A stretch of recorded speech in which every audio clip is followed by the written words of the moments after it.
Welcome to the Nerd Party.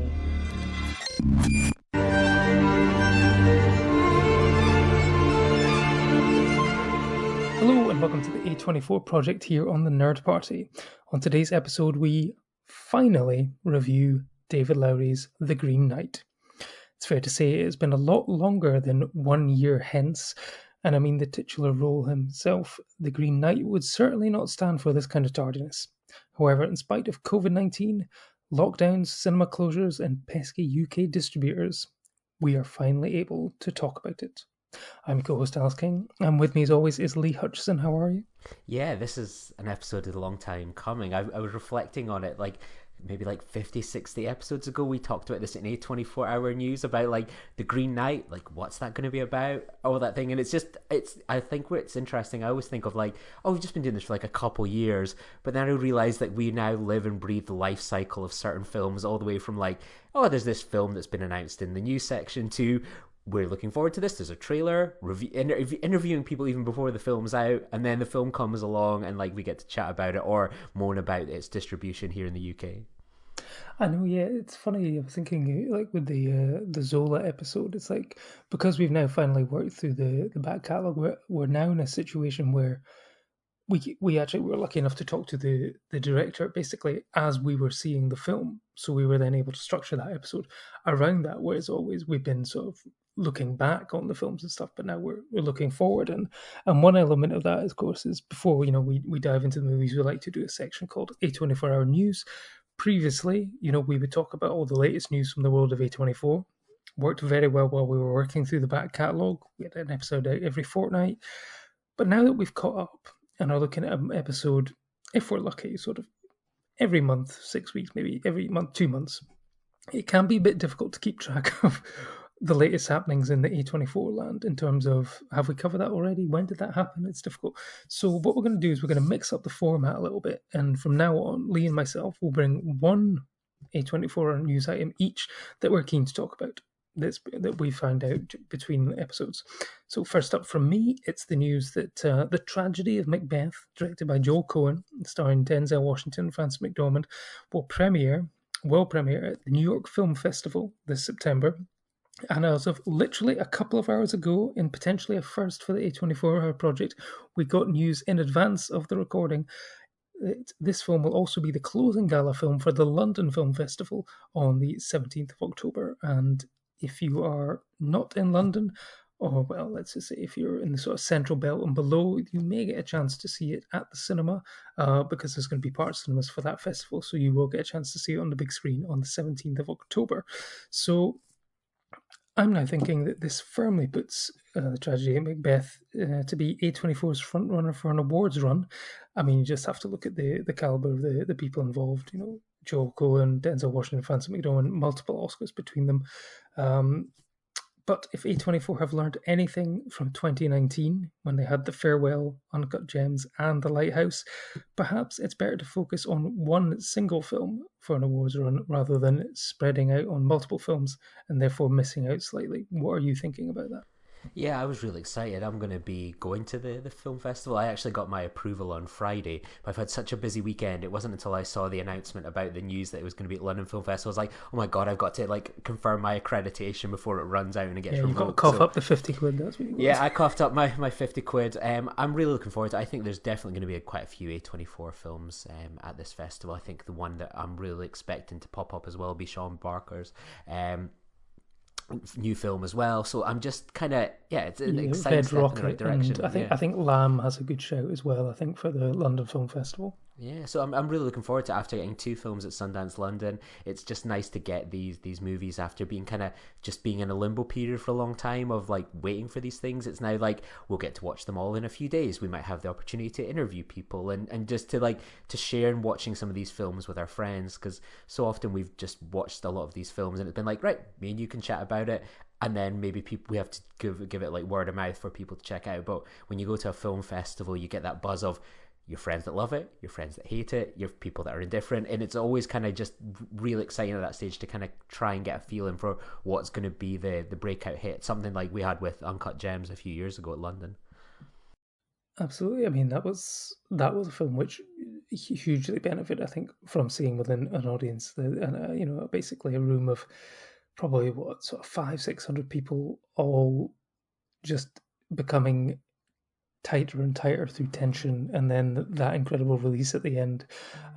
Yeah, so I mean, might not get a similar reaction with Macbeth, unless there's some people out there who have not either read it, seen the play, or seen multiple film adaptations of it. You never know, but here's hoping that they will be able to bring something a little bit different to it. But in terms of award contender, do you think it's going to be A24's big hitter this year?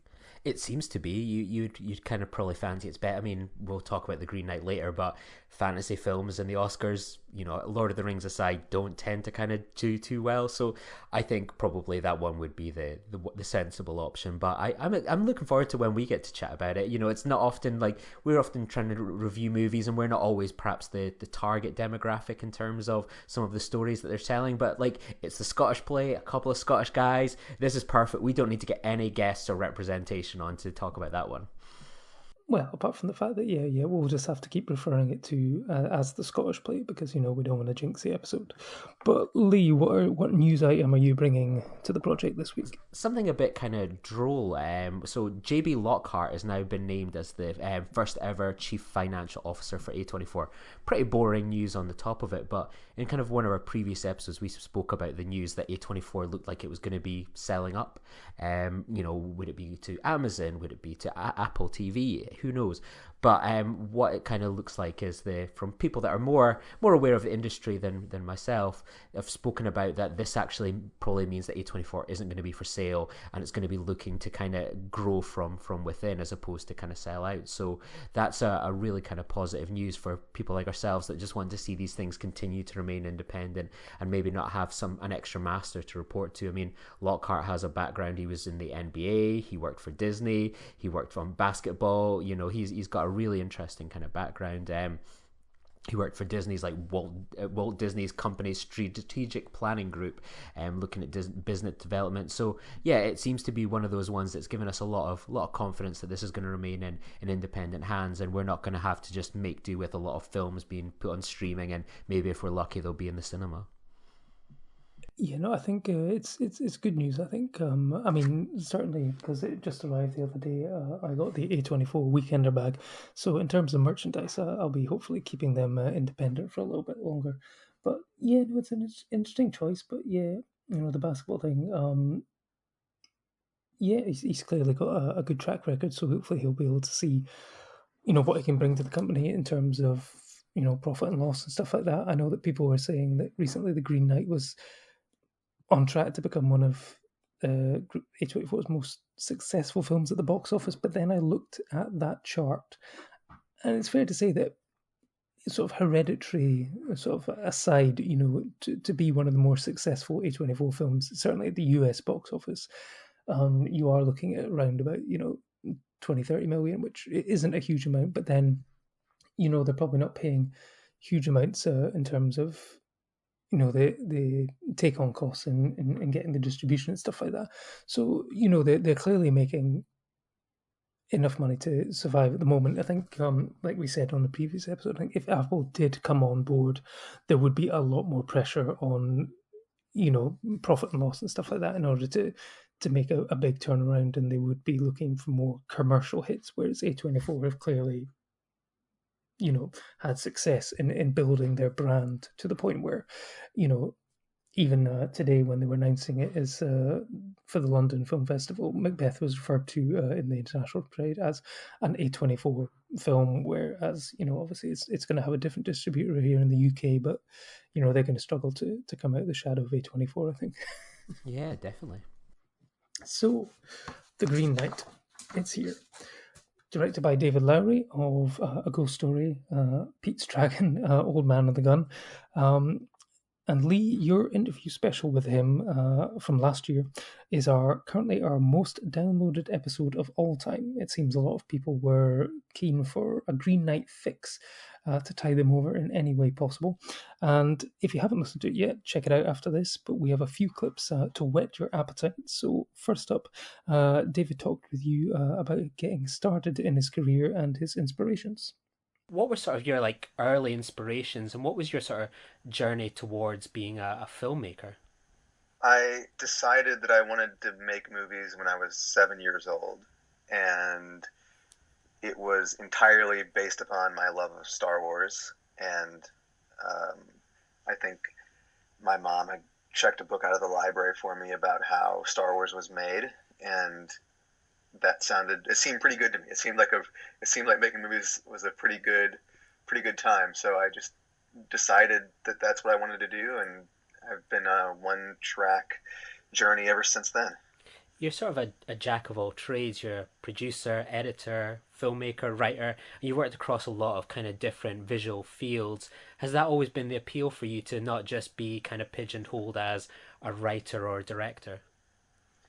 Well, I think I've always wanted to be a director. That was always the goal, was to make my own movies. But I didn't go to film school, and I didn't really know how to do anything at all when I first started. So I just figured the best thing I could do for myself was just learn as much as possible. And as a result, I wound up wearing a lot of different hats on a lot of different projects.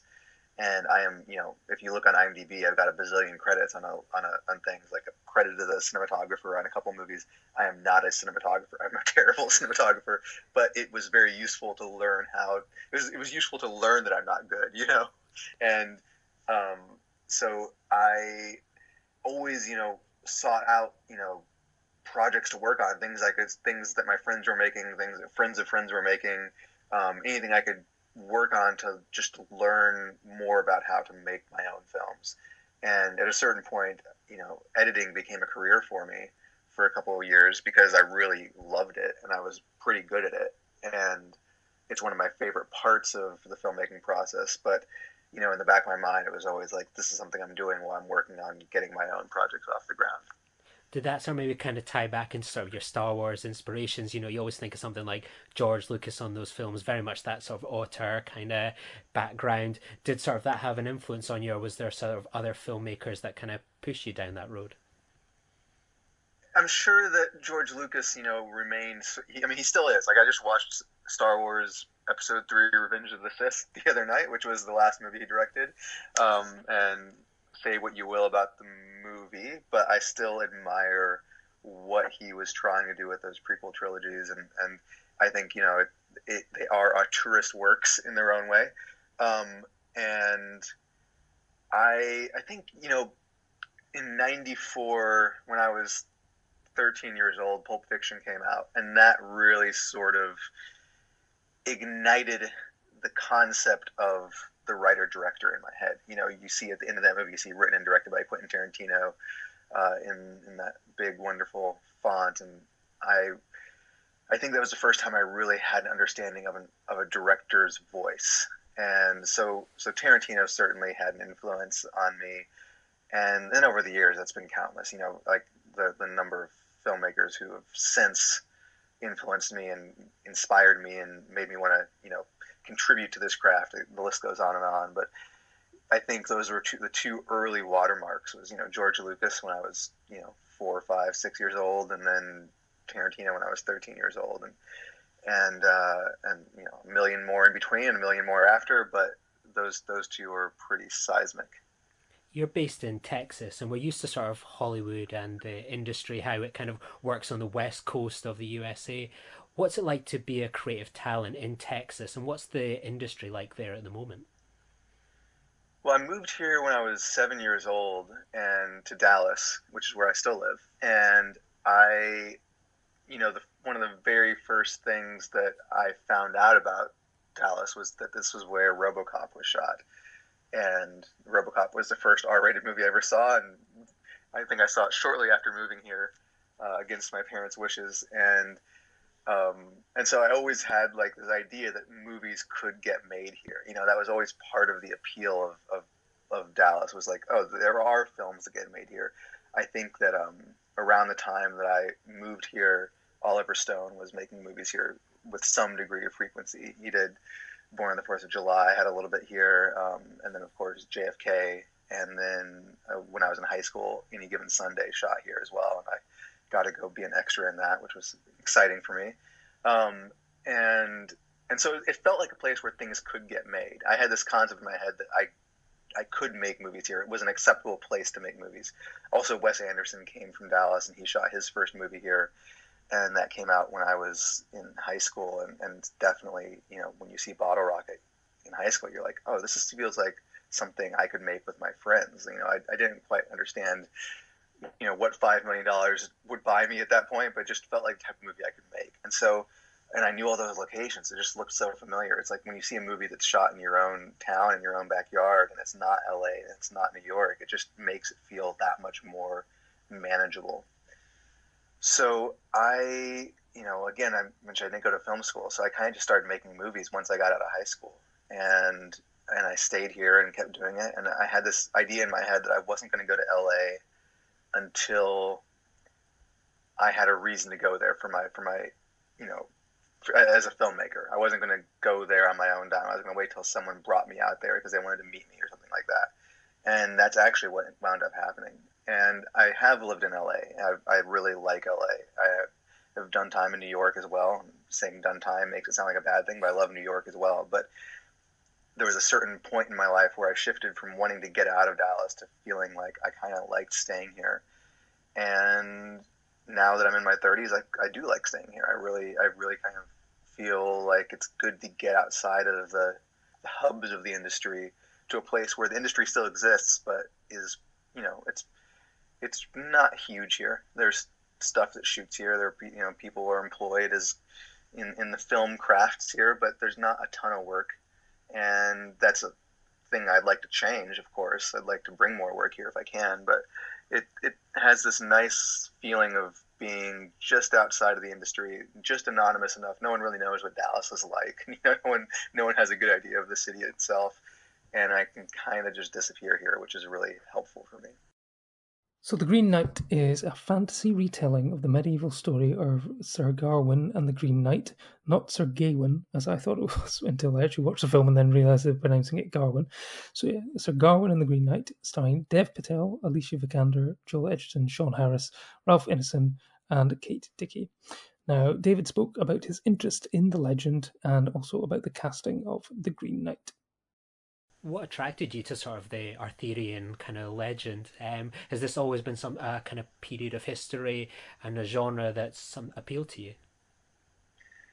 Yeah, the first script I ever wrote when I was like 7 was a adaptation of Sir Percival and the Fisher King. I really got into Grail mythology after Indiana Jones and the Last Crusade. Like that was like, I'd never heard of the Holy Grail before, and watched that movie and loved it because I just loved Indiana Jones, and got into the Grail myths as a result of that, which of course are very inclusive of King Arthur and his knights. So it was always something that I kind of, I liked. It wasn't a particular, source of, shall I say, like it wasn't what I wasn't a scholar in my off time of Arthurian lore, but I had an affinity for it. And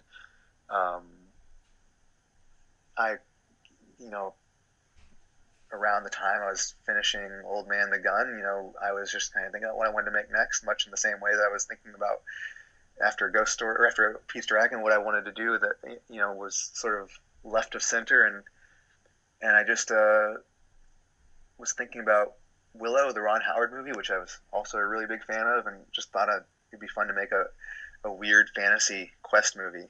I was trying to think of something I could do low budget again, and I was like, wow, if a character is just traveling, across the landscape, that's pretty low budget. That's pretty affordable. We could make a movie like that, and I could do a movie about a knight on a journey and a knight on a quest, and keep the costs pretty low, and just one actor traveling, like no problem.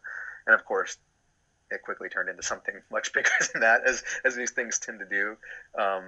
But I just took that inclination to make a movie like that and just sort of attached it to Sir Gawain and the Green Knight, which was one of the canonical Western texts that you read in your freshman English class if you're an English major, which I was. And I'd always liked that story and felt that there was room for cinematic interpretation that had not been taken yet. And so I reread the poem and wrote the script at the same time. I was just writing as I went. And by the end of it, it was definitely bigger than a one night journeying across the landscape movie. And I was pretty sure no one would ever pay for it. But cut to 3 months later, we were in Ireland scouting locations. So it came together pretty quickly. I love that you've cast Dev Patel. I think he's continuing year on year to be such a great leading man. Was he always sort of in mind for this role for you? He wasn't. I didn't really have anyone in mind for it. And it was, I didn't write it for an actor, which sometimes I do, sometimes I don't.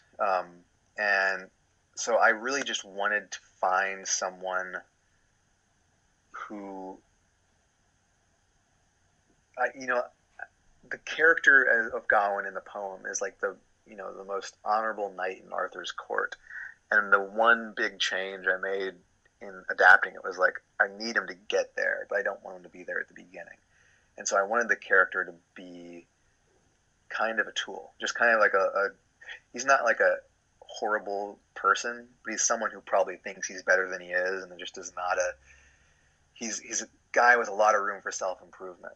And I wanted to make sure that I could have him be that type of character, but that the audiences wouldn't reject him. So I needed someone who was charismatic and just would endear themselves to the audience no matter how much of an asshole he may be. And when I met Dev, I'd seen his movies, and I had not really thought of him for the part, but his agent called me and was like, you should really think about him for this. I think he'd be good. And so I rewatched Lion, and just watching Lion and thinking about him playing a medieval knight, it instantly clicked. Like I was like, oh wait, yeah, there's a nobility, a regality to him.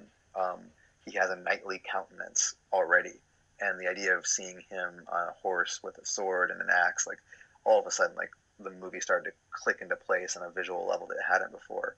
And then when I met him, he's just such a wonderful person, such a warm and empathetic and caring human being. He's so enthusiastic about everything he does. I instantly liked him, and I was like, audiences are going to love this guy. Like they will follow him on any journey, no matter where he goes. And it just felt like the right fit. As soon as I met him, as soon as I sat down with him in person, I was like, this is the guy. He's got to do it. And so luckily his schedule was just clear enough that he was able to come do it. And it was a really, he was fantastic in the movie. It looks like it's got a fantastic cast. I'm really excited for it. On a personal level, one thing that got me excited in the trailer when I was watching it was when I heard Kate Dickie's wonderful Scottish accent. She's definitely one of our finest exports. What was it like to work with Kate Dickie? She's just a delight, just an utter delight. And it was so fun. Like, I loved her in The Witch. That was the first time I kind of like really became aware of her. And then since then, every time I see her in anything, I'd seen Red Road, the Andrea Arnold movie, but it took me a long time to connect that was her. Like I knew her from The Witch. Like The Witch made such a big impression on me. Once you notice her in things, like she appears everywhere. Like she has just got that vibe of her. Like, oh, you see her in this film, and then wait, she's in that one. Like I remembered watching The Last Jedi. Like when it first came out, I was like, yeah. Wait, that's Kate Dickie's working on the Empire or something like that. I know, and she's great. And Ralph Ineson's in that too. It was really fun. He told me that they had a whole backstory between their characters, that they're Imperial officers were having an affair on the Star Destroyer. Anyway. Side note about Star Wars, because I'm a Star Wars dork. But she was just a delight to work with. Just so fun, so warm, and just hilarious. Like she's so funny, and she would just be sitting there trying to make Sean Harris laugh in between takes when they're sitting there on those thrones, and it was just the best. And she always had like these like neon pink trainers on underneath those robes. So every time she'd like get down from the throne, like she'd like lift up her skirt so she wouldn't trip. And this regal, queen with this crazy decaying makeup would all of a sudden just have these bright neon trainers. And I was like, that's Kate in a nutshell. She put on her iPod headphones and just, walk off back to craft services and hang out. And I just love her so much.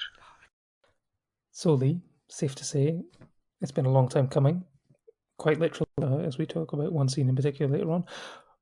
Did it live up to the hype?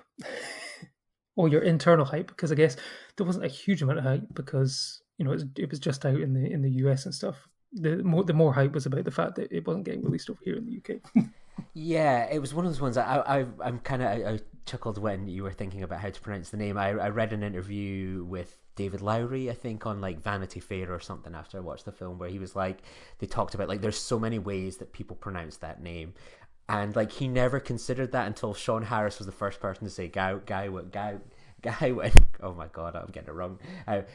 He was the first one to pronounce it. He was like, yeah, we'll go with that. So like that is sometimes you can plan all of these movies to the micromanaged moment about like budget, script, detail, but sometimes you don't know how people are going to pronounce your main character's name until they're sitting there filming the thing. So yeah, I hope it was the first scene they filmed, because otherwise that's a hell of a continuity problem. Exactly. I think for me, I've been just really looking forward to this film for a long time.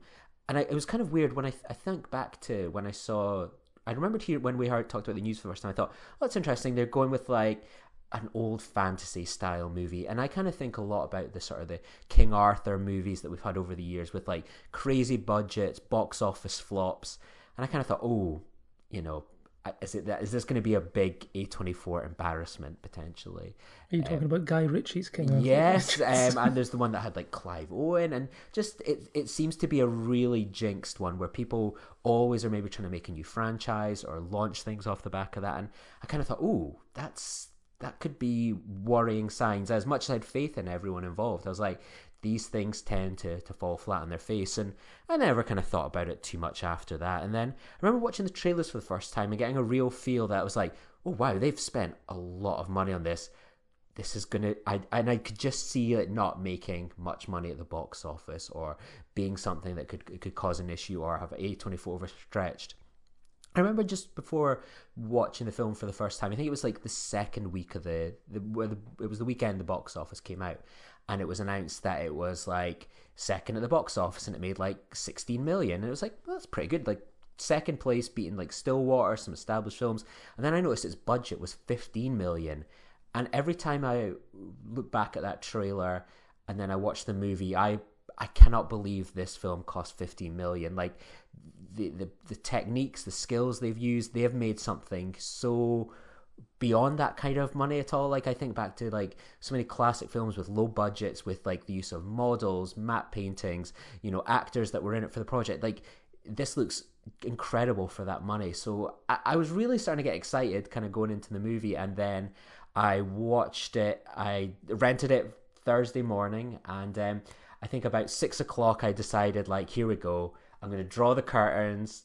I got myself a cold drink, and I just chucked my phone in another room so I wouldn't be distracted, and I sat down and watched The Green Knight. And then I rewatched it the next morning to get use out of my $20 and I'd spent on renting it. And yeah, I was completely blown away, and it really touched me in a way that I didn't expect it to. I think it has an incredible final act. Yeah, I just want to say that even though we are located in the UK, we support going to the cinema, we support filmmaking. So we have not taunted, we have not pirated the film. We've used our totally legal US iTunes accounts. So yeah, no, I think for me it was like I was really looking forward to this, Ghost Story. I think we've talked about this on the previous episodes. It's probably, I think it's both in our top fives for the project so far, and I was really excited to see what this was going to be like. Like you say, it sounds very much like not swords and sandals, but I guess sort of swords and shields, that sort of medieval thing. How's he going to be able to do it, like you say, on this minuscule budget of $15 million? But it's $15 million very well spent, it has to say. The trailer came out, and I think it was about a week after the second final trailer dropped, when it had some interesting scenes that I think it's fair to say not many people were going to be expecting to see in this type of movie. And that's when Entertainment Film decided that they were going to not release it in 2 weeks' time like they were going to, and we were left wondering why. And I was wondering, had they not watched the film which they'd agreed to distribute? You know, were they only suddenly realizing once the US sort of press screenings had happened and the critics were giving the reviews, and this was something a lot more sort of slower, you know, not featuring, you know, huge battles and stuff like that, much more meditative, much more sort of thoughtful and maybe slightly ponderous and stuff. And then it's like, had they suddenly got cold feet about what was happening? So yeah, it did worry me slightly. Sort of going, okay, so what are we going to get? The film that I did watch, I think it's probably safe to say for me, it's a film which is very, very easy to admire, but perhaps slightly more difficult to love. I maybe came away with it slightly cold, but I know that you've seen it twice now. So I mean, did you fall in love with it first time round, or did it take a couple of viewings? Because I mean, we're gonna get into it sort of, and there's going to be a spoiler section towards the end of the podcast because we realise that, well, certainly most people in the UK will not have seen it. Some in the US maybe haven't seen it yet. It's just coming on to home video now. And I'd sort of read the original sort of story it was based on, so it's fair to say that there's a bit of a departure in the final act.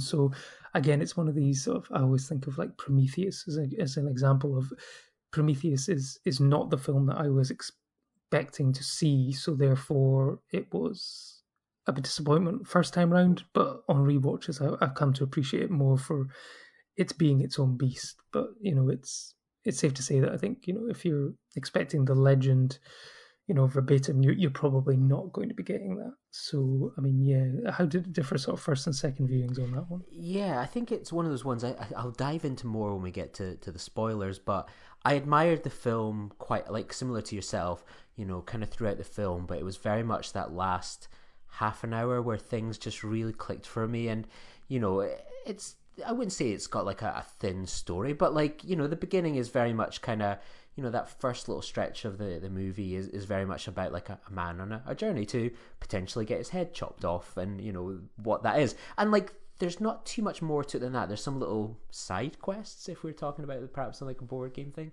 You know, some are a bit more interesting than others. I wasn't too sold about the woman that lost her head, but when it got to that last half an hour of the film and everything kind of came together, you know, I was familiar with the names like Green Knight, Morgan Le Fay, King Arthur, Sir Gawain, but I didn't really know the story, so I was kind of in suspense the whole time. You know, I've since read sort of the story and read up on the myth and some of the different interpretations, and you know, if I'd known that going in, I think that would have taken away some of the excitement, nervous energy. For me, I still get, maybe it goes back to being a Scottish schoolboy, where we still have that story of like Mary Queen of Scots getting beheaded, and just the idea, like you always hear about that as a kid, and that's just always scared me, the head of this idea of just being like decapitated. So it gives me the fear, and it was just that, like, is this character going to go to his doom for just, like, you know, he was an idiot and he's, you know, set himself up for losing his head, and it's just like, will it happen? Will he be a coward? How will he get away from it? But that journey was all the while worth it, and what David Lowery did with his own adaptation, I thought was fantastic, and made it something truly meditative, and you know, it had something really interesting to say about masculinity, I think. Yeah, so if anyone sort of listening to the podcast has not seen the film yet and is unaware of the legend, essentially one Christmas Eve, essentially, you know, is this the first A24 Christmas movie? Is this going to be one of the, like, the new Die Hard? Oh God, is the Green Knight a Christmas movie? But the Green Knight comes to sort of King Arthur's Camelot, and issues the request for someone to play a game with him, and if they can land a blow on him, any type of blow, then they will win this round. But in 1 year hence, the Green Knight will return and deliver the same blow to that one, to the person who took him on. So Sir Gawain, this is not spoilers because it basically happens the first 10 minutes anyway. So Sir Gawain, wanting to impress the court of Camelot and King Arthur, it's fair to say he's a very minor character. He's not like Lancelot in Merlin at this stage. So he decides, takes up the challenge, and like you say, maybe rather foolishly goes in head of steam and decides to chop off the Green Knight's head and basically end the game then and there. What he does not expect is the Green Knight to pick up his head, shout 1 year hence, and then ride off laughing. Now, if he'd just given him a nick on the cheek or something like that, a scratch on the arm, probably wouldn't have been in trouble. But because he wanted to show off and impress, basically, is this a tale of hubris? It's about hubris and honour, really, isn't it? We'll get onto the honour side in the spoiler chat about how I think that's where it really sort of all ties in together. But like you say, we've talked about how fantastic the film looks for the $15 million sort of budget. Hugely impressed with the production design. It feels like an old school film. The score by Daniel Hart and also some of the sort of graphics works. A lot of that was done by title designer Teddy Blanks, and again, you were very lucky enough to speak to him, not just about The Green Knight, but his work on several other A24 films. So let's hear a clip from that interview. For those who aren't kind of familiar with you and your work, what's like a kind of traditional day in your job as it can be, I guess? Yeah, I mean, I think it really depends on how many projects I have going on at the moment and what the status of each project is. You know, at the beginning of working on film titles, the first stage is sort of like coming up with ideas, discussing those ideas with the director. But that stage is very different from the end stage, which is, you know, the delivery of the film titles to the post-production house, which is much more technical and involves like sizing things at the right pixel size and aspect ratio and getting the files to the DI. You know, I mean, that's the part that kind of like hurts my head the most, because my heart is with the creative stage of it, but then there's you know, you have to get good at both. I mean, where things get hairy, where the days can you know, the traditional day or, you know, typical day in my job can get kind of stressful, is when I have, you know, multiple projects going on at the same time. I'm working on 2 or 3 movies. Each movie is kind of at a different stage. There's one that I'm just starting out, coming up with ideas. There's another one that I'm doing revisions for the director, and then there's another one that I'm delivering. I mean, this has happened before, and then I'm kind of bouncing around, you know, trying to go from a creative headspace to a technical headspace, which is difficult. So, you know, it's hard because of the nature of movies and schedules are always changing. It's hard to really time it out. So, okay, I can really focus these days on just being totally creative and coming up with ideas. And then these days I know I'm going to be kind of dealing with the post house. But, you know, you try to do that as much as you can so that you don't go crazy. You've worked on a range of A24 films, a lot of the most kind of popular ones: Lady Bird, Hereditary, Midsummer, The Farewell, The Lighthouse, and kind of the forthcoming The Green Knight and Zola. What was your sort of first film of theirs that you kind of worked on, and what was that experience like? Yeah, it's interesting. The first movie I did titles for A24 was Lady Bird, but I had some experience working on some earlier films. Back in 2015, my partner, Dan Shields, who is a web developer, he and I, and this is before I used to work with Adam and Dan, my 2 partners, on web design, and I sort of don't really do that work anymore because I've kind of transitioned to full-time film title work. They still do a lot of beautiful websites, but Dan and I, we got a call from A24, and they had this VOD deal at the time with DirecTV. You guys probably know all about this, where they were releasing some movies not theatrically, but just sort of, or maybe they did a small theatrical release, but they did it sort of day and date releases. And these movies were like Cut Bank, Barely Lethal, Slow West, Dark Places. It was all in that 2015, 2016, you know, in those 2 years. And they, at the same time, this was also a thing. I don't know if you remember, there were these sort of expensive, like beautifully designed microsites for a lot of these movies. I remember specifically, you know, the one for Ex Machina was really cool. And I think they did a really cool one for While We're Young as well. And we wanted to get into that business with them, as doing these cool websites for movies. But for these VOD DirecTV releases, they had much lower budgets to make the websites, and what we did is make them a WordPress backend that they could reuse for each of these releases. And it sort of never actually led to doing kind of a cool custom microsite to one of their bigger releases, but it was kind of a fun thing to do anyway. So that was my first experience with A24, was making these small microsites for those movies in 2015. And then it was when Greta Gerwig approached me to do the titles for Lady Bird that was the first time I actually worked on a movie that they released. If we kind of take Lady Bird as sort of an example, because you've got this fantastic, I don't even know the exact word to describe it, but this like portfolio of the work that you did on Lady Bird. What's the kind of sort of time frame from Greta Gerwig, for example, coming and speaking to you, going, we'd like you to pitch for this, or these are some of our ideas, to this is us checking out, we've done our work. How long would you sort of typically work on a film like Lady Bird, for example, and what would be the process from start to finish?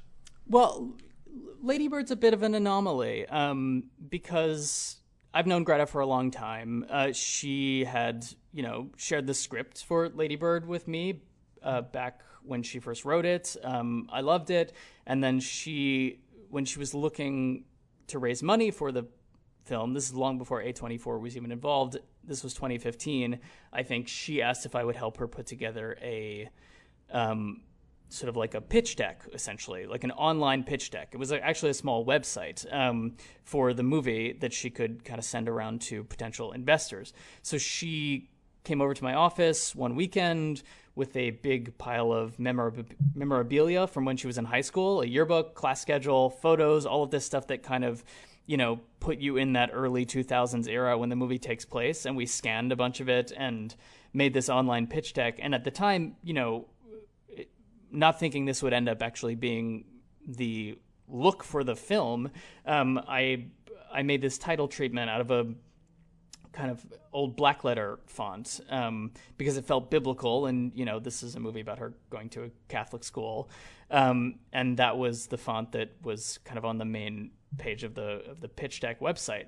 Fast forward a couple of years later, once she actually had a cut of the film to show, she was interested in working with me on the titles, but also the artist Leanne Shapton, who, in addition to writing several books, she had also done the beautiful hand-painted titles for Noah Baumbach's Squid and the Whale, and I think Greta wanted to get some of that,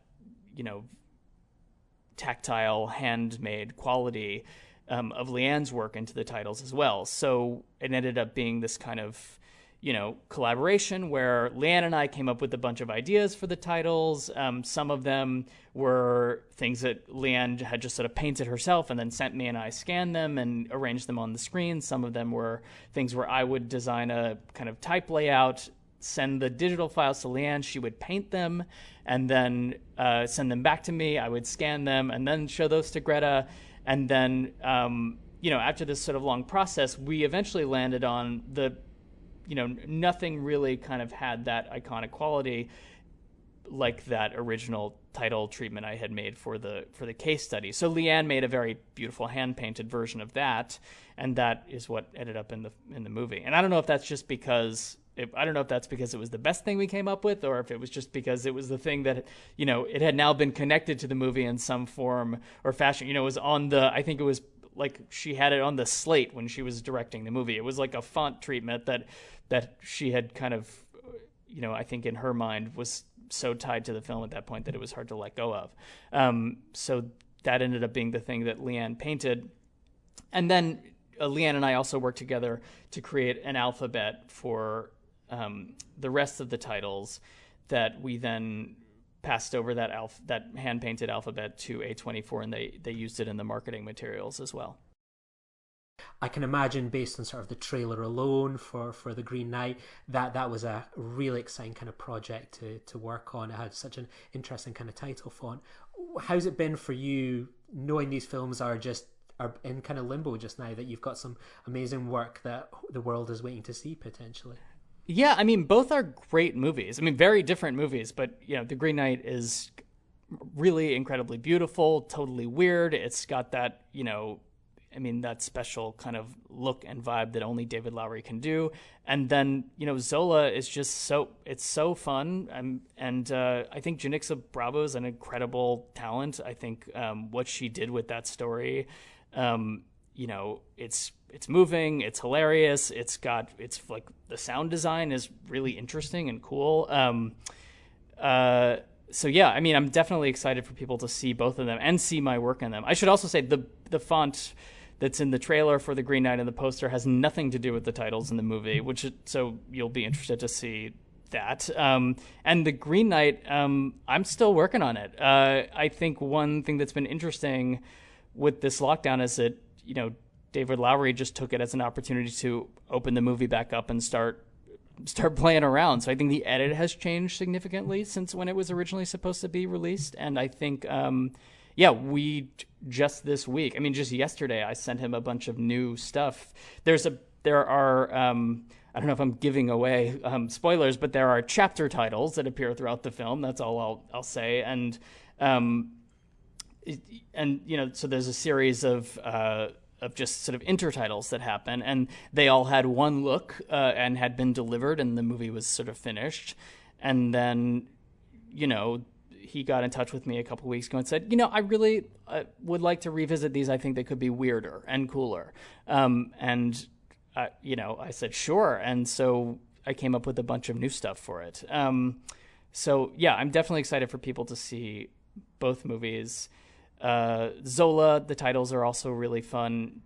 Janixa had sort of like Robert Eggers had designed the titles herself for her first feature, Lemon, and in this case, had a very strong idea about which font she wanted to use, and even going to the point that, well, I love this font, but there are a few letters in it that I don't like. She didn't like the Z, so I ended up kind of doing a custom version of the typeface. I redrew the Z, I redrew a few other letters, and I came up with this kind of fun airbrushed quality to the lettering as well. And I'm not 100% sure. I did give some people at A24, they asked for, the kind of custom alphabet I had made for that movie. So the marketing materials haven't come out, but my fingers are crossed that some of my work will end up in those as well. So, fantastic interview. You can check out the whole episode on the A24 project. Before we sort of dive into spoilers and stuff like that, there was one, I think we need to talk about one particular scene, which has got the internet in a tiz. It's not the talking fox, which is a fantastic thing in itself. But there's a tweet that's been going around, and it reminded me of this. There's a tweet where someone says, "Man who's only seen The Boss Baby, watching another movie, getting a lot of Boss Baby vibes about this." And people have, A24 vibes, love them or hate them.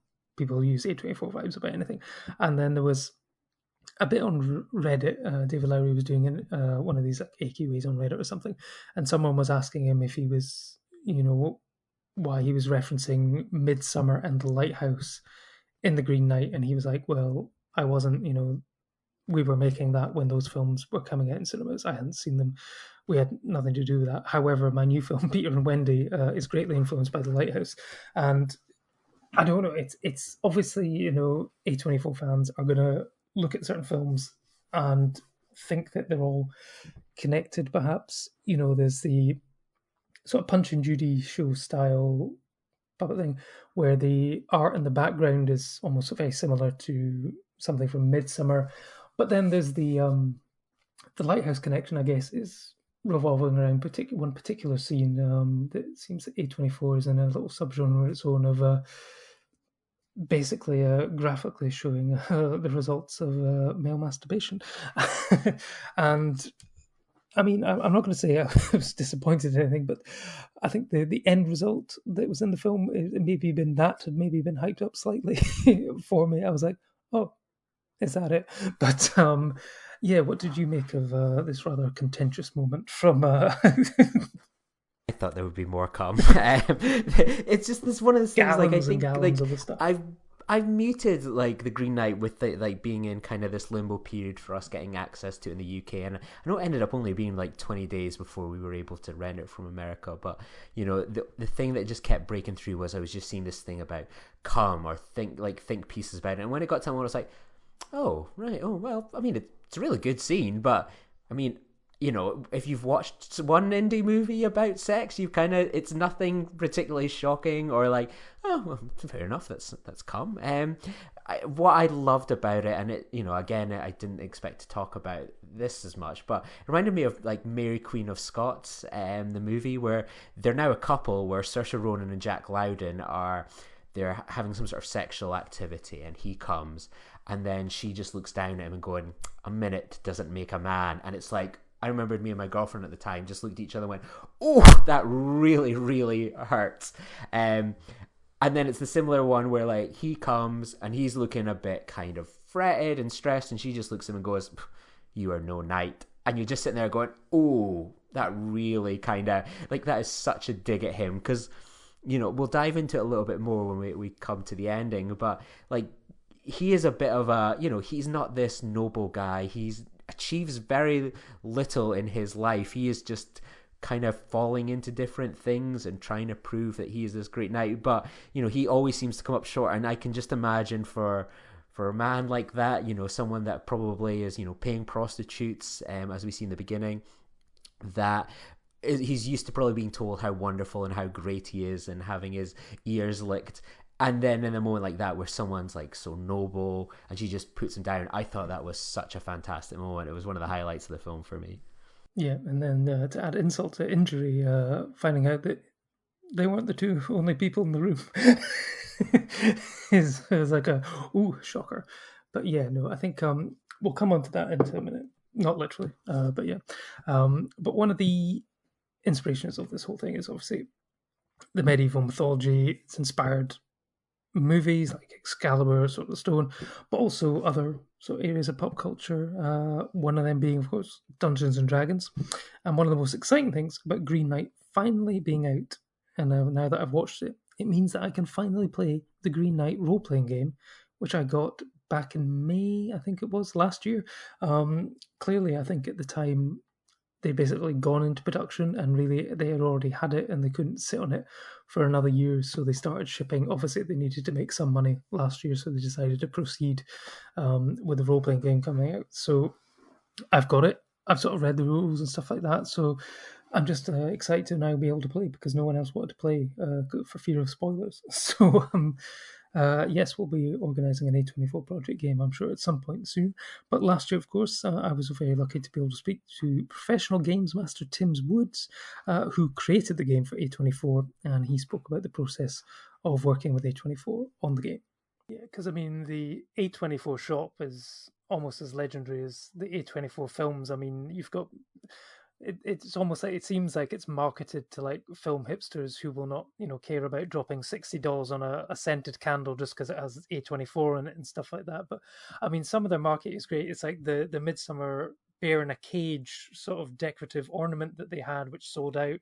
When Uncut Gems came out, they were doing basketballs and the gold Furbies and stuff. It's like anytime like a film comes out, you're thinking, okay, what are they going to be able to market out of that? And as soon as they dropped, you know, this on the website saying they were doing an RPG, and I was like, well, you know, Lee, who co-hosts the podcast with me, says, are you buying this? And I'm like, it's already done, ordered. Yep, I've already got it and stuff like that. So I was really 100%. Excited to see what was doing it. And so, I mean, in terms of like designing the game, I mean, how much, I mean, we don't want any spoilers on the podcast because obviously the film hasn't come out yet, but did they let you see any of the Green Knight? Were there any discussions with the director David Lowery, or was it more sort of keeping with the sort of legend? Because sort of reading the game and stuff, it seems from what I've seen of the trailer and stuff that it does follow the narrative of the film.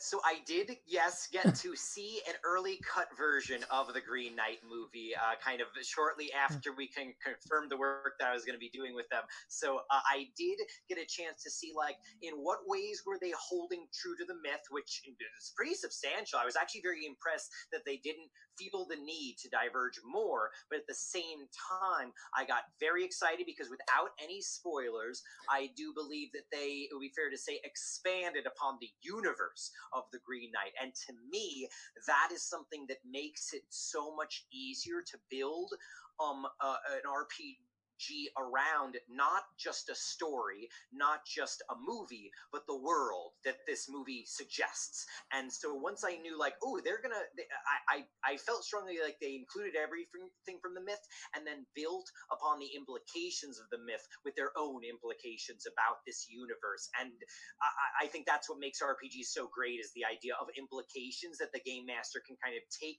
and then tell their own stories with. So if it's just a little hint about, like, well, there could be a whole bunch of, like, this type of monster somewhere in this version of England, in this mythos, then I'm like, I watched that movie and I was like, this is perfect. There's so many different stories you can tell here. And I knew that as you're kind of highlighting the story that I wanted characters to go through in this game, I want it to be complementary to the film, where no matter which order you see them in, one won't necessarily spoil the other, but at the same time, if you do both, you'll see correspondences, you'll see fun little nods to the other, and I think they reinforce each other without either one spoiling the other one, because there's just different series of events that play out that nonetheless pay, for lack of a better term, maybe homage to the film, as it were. So you can even be the game master, read through the whole game and still not necessarily spoil the movie for yourself. But I think if you experience both, you're going to enjoy them both even more. Excellent. And so, I mean, in terms of like producing the game and writing, I mean, so how long did that take, sort of from start to finish? That process. So what I'll say is, for RPG production, I thought they did a great job of keeping, everything moving. And we, for an RPG, I think, produced this very quickly, given the amount of time. I'm happy to say that there were some very obvious mechanics that once they emerged, I was like, oh, this is what the game is going to be about. So we managed to iron out the core mechanics very quickly. I think quicker than most RPGs would be fortunate enough to manage to do so. And so we were able to move to the production stages very quickly. And I think we had the whole thing done within certainly 5 months, I'll say. Definitely. No, it would be under 4, probably 3 months, I think, from the start of production to definitely 4 months if we're including the actual production of creating the product. So roughly 4 months, let's say. Okay, I guess maybe at that point they were working towards a deadline of maybe the film, I think, was originally meant to maybe be released sort of like end of May, June. So I guess you were probably working to that sort of deadline, and then of course everything shifts and whatever. But by that point, the ball's already rolling to such a stage that you still have to get it done by that point. We originally had a lot of plans for South by Southwest for the release of the movie, and previews of the movie and the game. So unfortunately, things did get kind of moved around a little bit. But if anything, it gave us more time to design the game, which definitely wouldn't have been ready by Southwest in a final form of any kind. So it kind of gave us some flexibility. As the movie's release date did get pushed back, we were able to kind of more appropriately kind of push it into more of a release concert with the movie, as it were. Oh, okay, cool. And in terms of sort of the design and stuff, I guess you're writing it, but I mean, did you have to sort of test it out, and were there like several sessions where you basically sort of went through the game with a few people, got feedback to sort of fine tune everything?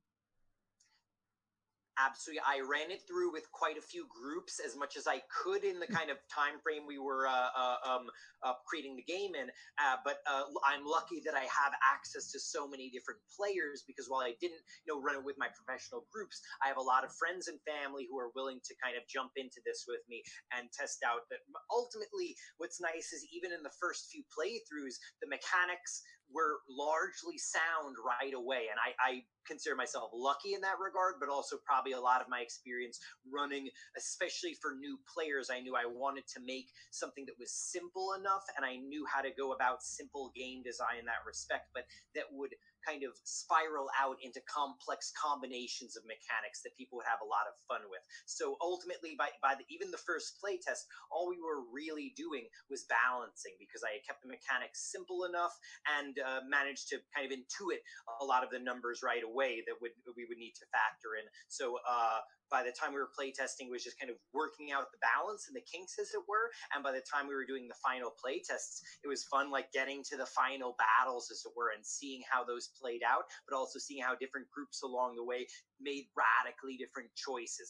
I like to think that in my playtests, I saw a lot of the combinations of the core adventure kind of play out, and it was so fun seeing how in a fairly short amount of gameplay, you would get to see so many different possibilities play out. That's why I think that while you might, like any D&D adventure or any RPG adventure, you wouldn't necessarily want to run the same thing with the same group, but as a game master, you could run it for different groups who didn't know how the things were going to play out. You'd see very different results and have a lot of fun. Yeah. Excellent. And there's a few sort of surprises, I think it's fair to say, that can take place. I have to say, I loved the final page of the book. I've sort of teased it to my co-host, but I haven't gone into it in case we decide to play it, because I think there's some fabulous surprises in store for anyone, fans of A24, especially for films from the last sort of year. I mean, the titles are just great, and you can sort of see where it's going to go and how you can sort of weave things in there. I mean, this part, was this all you, or did A24 want something like this, or did you sort of pitch this idea of, wouldn't it be cool if we sort of weaved elements of the wider A24 universe into this? Absolutely.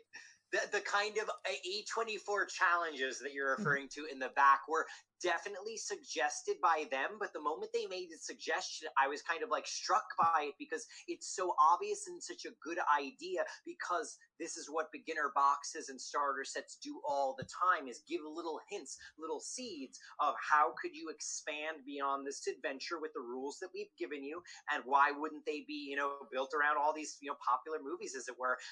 One of the number one questions that I have been getting is, will there be a Midsommar RPG? And all I'll say is that if you are interested in that, definitely pick up the Green Knight RPG. And who knows what might happen, might get released in the future, but I think it might give you what you need for sure. Absolutely.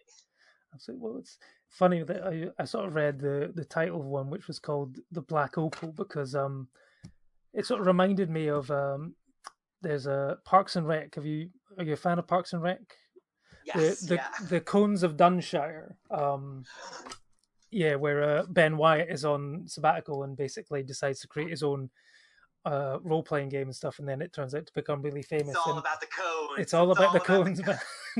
And I was very bored at the beginning of lockdown, and I'm not sure if you're going to be able to see that. This, by the way, is kind of an aside. Anyone who's sort of listening to this podcast, they're not really know what I'm doing, but I spent time creating a Uncut Gems board game, which is kind of inspired board game. Yes, by Monopoly, in that you basically are going around. Yeah, you sort of go around and basically are trying to get enough money to place the final bet, but you can either, anytime you go on like a bet, you can either lose or win, just depending on if it's a stupid bet or not, and you're basically trying to get all this money to get round, and every time you go around the board, the stakes increase, you have to bet more, or you lose more every time, and things like that. And I sort of came up with all these rules and these cards about different things that happen that relate to the movie, and it's just like, my wife was like, what are you doing? Who's ever going to play this? I'm like, well, I am, and I don't know. And it actually I put it up on Instagram and stuff, and the Safties actually tweeted and said it was really cool. So, I mean, I haven't heard from A24 yet if they want to go in production, but you never know. But that's the kind of thing that, I didn't. It's great that A24 is sort of inspiring these sort of things. I mean, they've got such passionate fans that do this kind of stuff, and it's great that they've got these sort of outlets where it's not just a movie now. You can sort of play the game, wear the T-shirt, smell the candle, and all this kind of stuff. So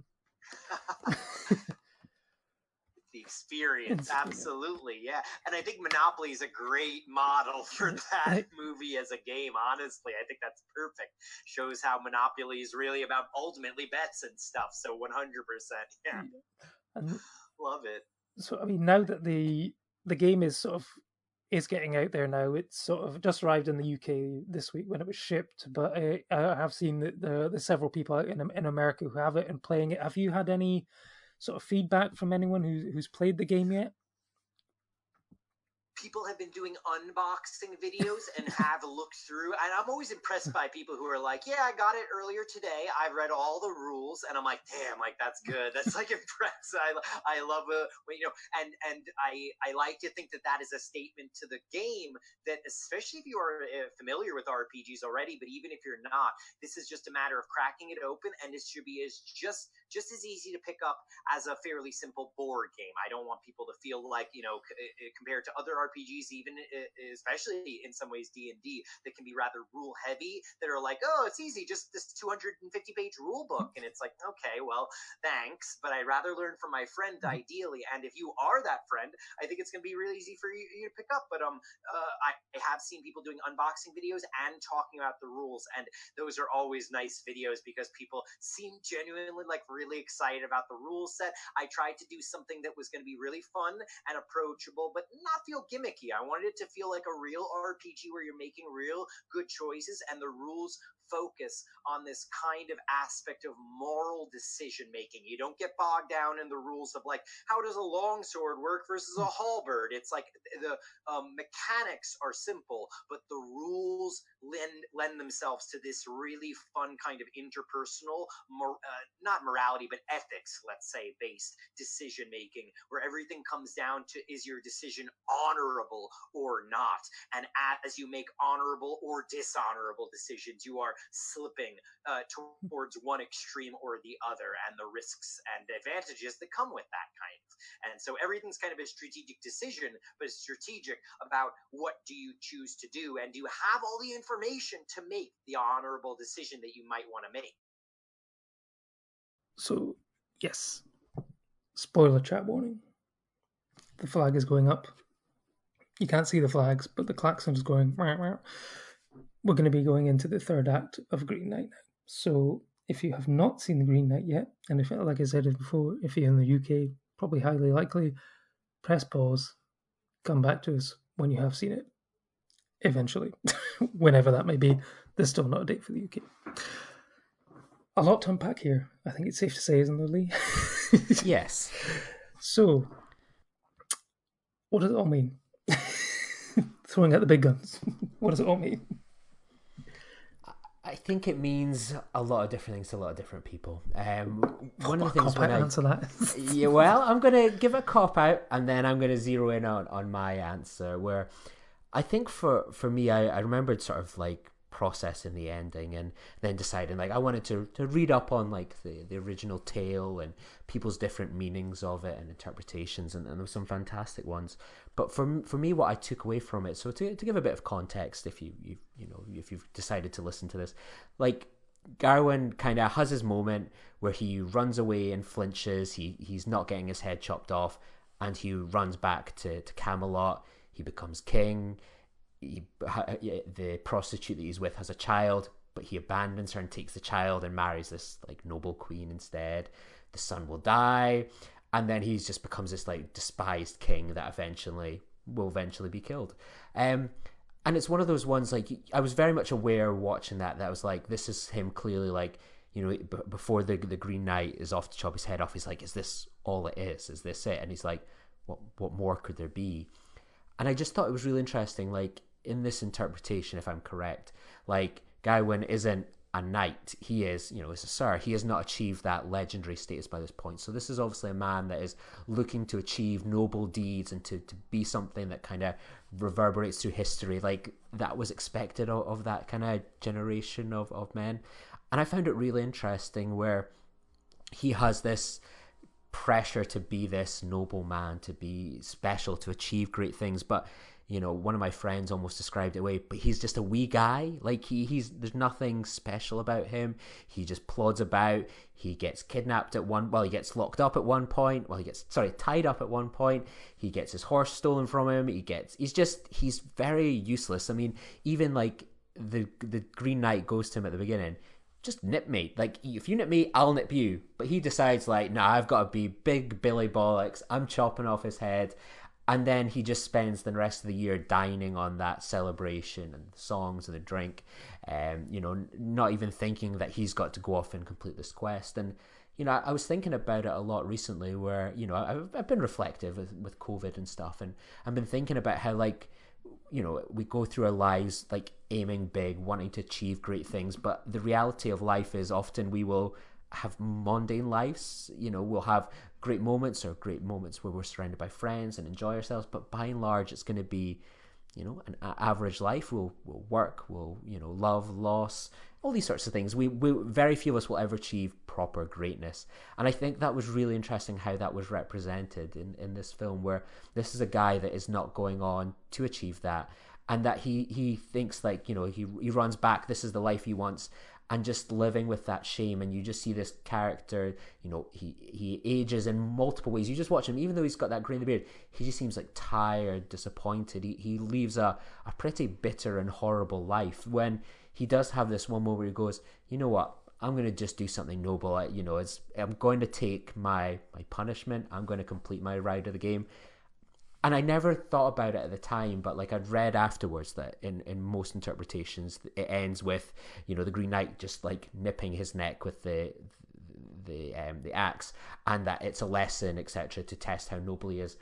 I watched it and I thought, I think he gets his head chopped off. That was my going in completely blank, and I almost think that's what would happen when the camera turned to dark, because this is his moment to just be noble, to be brave, and to make his life have some sort of meaning in a very simple way. But that was life at the time. It was these simple quests. It wasn't like you had to do this. Like, people that did this, they lived on in history. And I just thought that was really interesting, and that was my big takeaway. And it really elevated this film from something that was quite conventional, quite simplistic, to something that was quite profound. For me, it's, I mean, certainly sort of from reading the role-playing game that it was created for, it's based on an honor points system, where the more honorable you are throughout the game, the more chance you have of succeeding in the game. And like we said at the start, Sir Gawain is, he's not a knight. He's not even really sort of recognized as part of Camelot and stuff, and he's wanting a chance to prove himself. And it's hinted that his mother is sort of sorceress Morgane Le Fay, and it seems that she creates the Green Knight as an opportunity for her son to prove himself. But like you say, he goes Billy Big Balls, takes it too far, and while dining out for a year on the fact that he slayed the Green Knight, he's got this, his destiny is coming. He can't escape it, to the point where he goes home one day and finds King Arthur there going, and you're going to complete that quest, aren't you? And he's like, I suppose. I wasn't really planning on it, but yeah, I guess I should. And like you say, he sets out and meets various people along the way, and each one of them is sort of a test, I guess. He meets Barry Keown's sort of I guess sort of peasant villager, sort of kind of insults him, and then ends up getting his horse and stuff robbed. Then meets a ghostly woman, played by Erin Kellerman, who seems to be in everything these days. In that point, one could argue that he does the noble thing. She asks for her head to be returned. He does that, and then the Green Knight's axe is returned to him as if by magic the next day. So he did a good thing. Good things happen to him.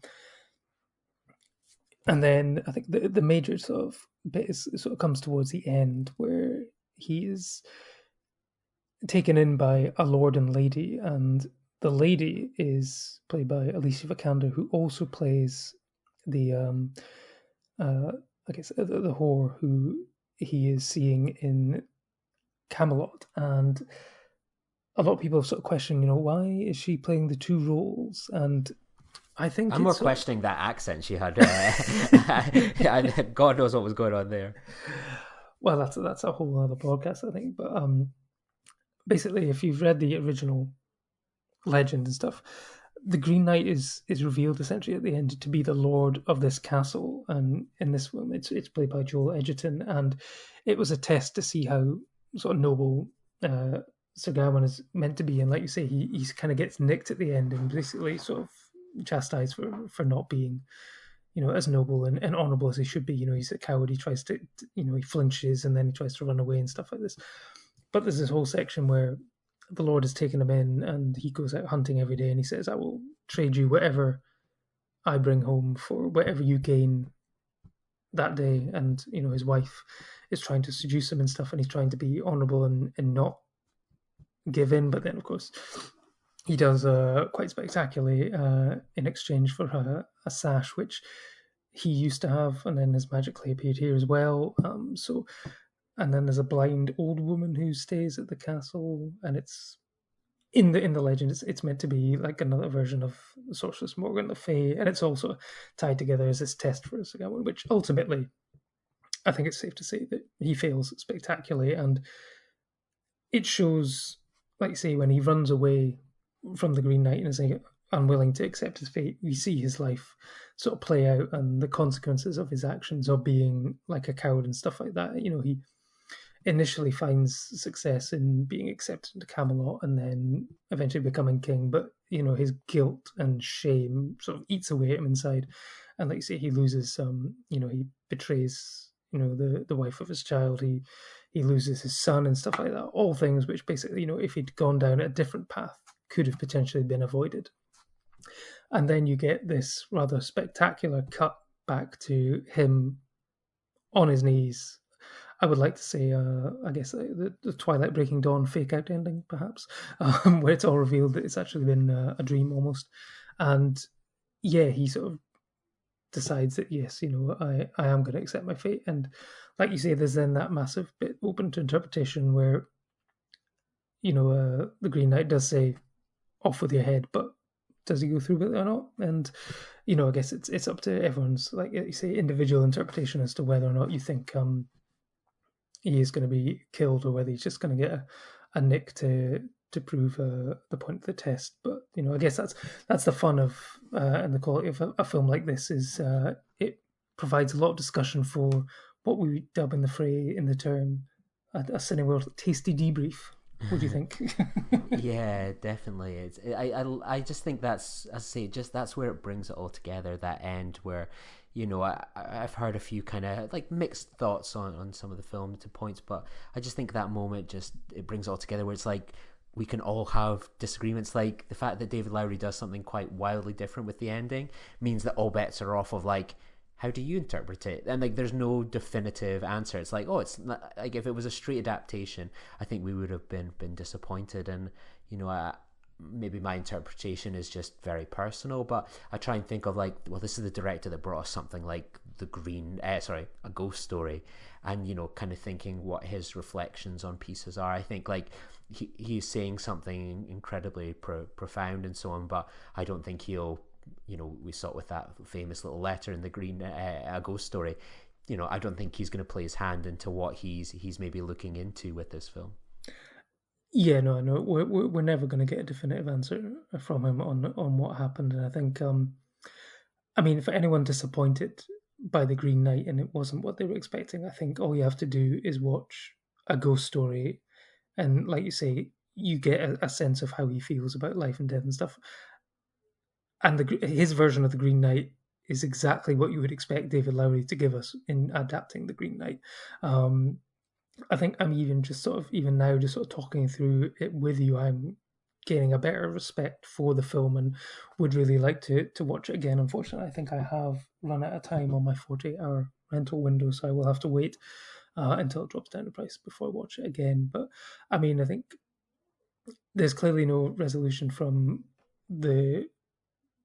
like you say, with the characters of Joel Edgerton and Alicia Vikander. I mean, one could read the original telling into that. They do seem to know a lot of information about him that they might not really have known otherwise. But again, it's up to interpretation. There's no resolution with their story in particular, as opposed to what there would have been in a more traditional adaptation. I think there would have been a magical reveal, and it's like, oh, it was all a test and all a game and stuff like that. But there's nothing like that here. It's much more open to interpretation. I think that's one of the things I do.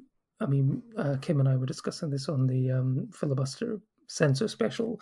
She, at the moment, in terms of horror films, likes a more concrete resolution, whereas I appreciate a film that's ambiguous to the point where it allows you to put your own theories into effect. There is a limit where you're just like, well, they don't really know what they're doing, but it's clear he has thought a lot about the construction of the ending. Because even I was sort of wondering, like, where is all this going? And then when it suddenly does a sort of 180 back to where it was, I was like, oh, that's very clever. So yeah, no, I think there's a lot to, like you say, there's a lot to unpack. There's a lot to discuss, but I think it will be one of the most talked about A24 films of the year.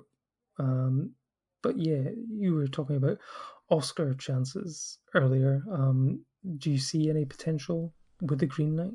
I think the best bet would be Daniel Hart's score. I would nominate it for quite a lot of awards, to be honest. Cinematography, adapted screenplay. I think Daniel Hart's score is beautiful. I've listened to it quite a few times since. I mean, his Ghost Story soundtrack was incredible. Like, this is just otherworldly. Like, I love even the use of like little Christmas bells that he dots around. But if I was to say one thing, more about the film, would be, it deserves, Oscar recognition and, the critical acclaim it deserves. But I think the big lesson that Hollywood and the industry should take from it is what we spoke about at the beginning. 15 million to make a film as beautiful as this, like a real passion project, using a lot of, B-list actors potentially, like they're A-list in our eyes, but in terms of like Hollywood big budgets, like people aren't going to be doing a movie like the Green Knight for tens of millions of dollars. Like, this is a movie that was a labor of love. We've seen it week after week, apart from maybe this Free Guy movie, like box office failure, flop, disaster, 100 million movies, something like Reminisce, HBO Max made like a couple of million. Where something like this, where it's like a mixture of good marketing, a low budget, and it made its return. It made its money back at the box office, and all our rentals are now putting it further into positive margins.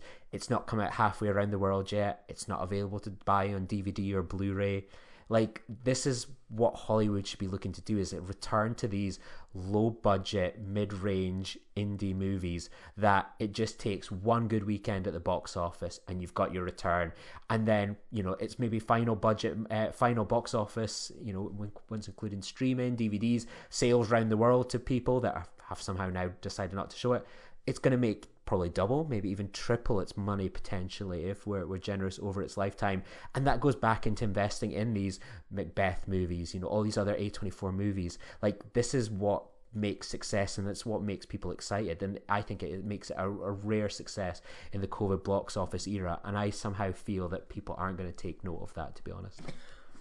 No, I think people always seem to take the wrong lessons from box office numbers and stuff like that. I mean, one of the biggest ones of the last few years was Joker, which had a minuscule budget. I mean, relatively speaking, it was about 20-30 million, and it ended up making close to $1 billion or something. And then rather than people thinking, hey, we should give filmmakers more creative freedom, lower budgets, do something original, it's like, no, let's just make another one. Let's give them 80-100 million to make a sequel and stuff like that. Clearly the days of $100 to $250 million budgets for movies like The Suicide Squad, like that, they're never going to be able to make their budgets back and stuff like that. Bond, I mean, I think is now pretty much accepting we're never going to make our money back because we need to clear about $1 billion and a half, given all the failed marketing campaigns and interest on loans and stuff like that. So, it's I know that Matt Damon he said some questionable things during his marketing campaign for Stillwater, but he did say on Hot Wings, they were talking about, the fact that the sort of the DVD market has disappeared and it's gone on to streaming instead has meant that these smaller budget films that will struggle sometimes to make their money back, because that was basically a second box office for them when it came out on DVD. So if you missed it at the cinemas, you could buy it on DVD, and that was where a lot of these films will eventually manage to turn a profit. So, I think there's still money to make. I mean, like we said at the beginning, in terms of the chief financial officer coming on board, where, A24 are shrewd, they're smart, they don't overpay for things, they keep budgets low, when they are producing stuff, and they are able to, use that core fan base and then fantastic marketing campaigns in terms of posters and trailers and stuff like that to, get people out turning a profit and then being able to make more and more films. So hopefully there will be a big reevaluation of how we watch movies, how we market movies, and again, what audience there is for certain types of movies, what people want to see. I mean, I'm absolutely wishing to see more of these sort of low to mid-range budget movies and stuff like that. It's all very well to have the blockbusters and stuff like that, but once we've cleared the backlog of films that were meant to come out last year, there's not going to be as many coming out in the future. Certainly not, with exclusive cinema runs and stuff like that. So, cinemas will need other fare to rely on. And I think, once most of the adults are vaccinated and feel comfortable enough to go back to cinemas, I think that, yeah, that's the thing that they need to be focusing on. So hopefully, eventually people will wise up and realize what side the bread is buttered on. Absolutely, yeah, and we will continue to review the mid to low budget indie movies every few weeks or months here in the A24 project. Exactly, and coming up, we don't have confirmed dates yet, but we'll have Val to review, currently out on Amazon Prime in the US, but not in the UK, so we'll have that one once that gets a confirmed release date. We have both seen Pleasure at Sundance London, but as of yet not got a confirmed release date in the US. I think it's safe to say it's not going to get a wide release in the US, but eventually it will. So, I mean, the next one that we might be able to review for you might be The Tragedy of Macbeth. But keep an eye out for A24. And if it does look like it's going to be a while, we'll probably find another TV show to review. When's Euphoria Season 2 coming out again? Probably not too far away. Like Succession season 3 got announced for October today, so I suspect after that, because I think they're both in that sort of Sunday evening slot. So I think 10 weeks on from October, it could be maybe December, maybe into January time. So maybe a little while away yet. Well, we'll have to see. We'll just have to find whip through the A24 Rolodex and find a few people to interview. Did you manage to corner Kate Dickie after the censor screening the other day? I did not. Yeah, we were at this screening of Kate Dickie was at our screening of Censor the other day, and I think it was actually literally just as that screening was happening that it was announced it was coming to VOD on the Thursday. I was ready to go up to her and in row queue and go, Kate, go send us a Vimeo link. I really want to watch your film. So it came through at a really opportune time, and I don't think she realised that there's probably a couple people in front of her that were messaging each other before the film started going, the film's out on Thursday, we can finally see it. I know, yeah. It was just when she walked past in the box office, like she was speaking to someone on the phone or something, and it's just like, I recognise that voice. I'm pretty sure that is that Kate Dickie.